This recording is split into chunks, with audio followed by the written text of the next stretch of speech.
Hi, it's Steve. Today we'd like to show you how to change the leveling legs on your dryer. It's a really easy job. Let me show you how we do it. Now to do this repair, the first thing we'll need to do is to disconnect power to the dryer and also the vent so that we can pull the dryer forward and either tilt it back or lay it on its side or its back. Then we can go ahead and replace either one of the legs or install all four new ones. Now before we attempt to install the new leveling leg, we'll first inspect that thread and make sure that there's no damage to that sheet metal. And if so, you'll need to take a pair of pliers and just straighten that out so that it will thread in easily. Start it by hand. Should start easily for the first turn.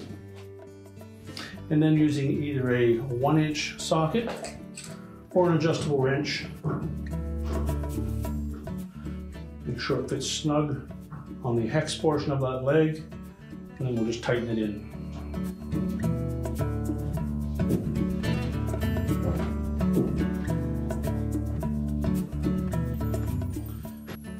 Now, if you're replacing all four legs, you'll need to repeat that procedure for the other three.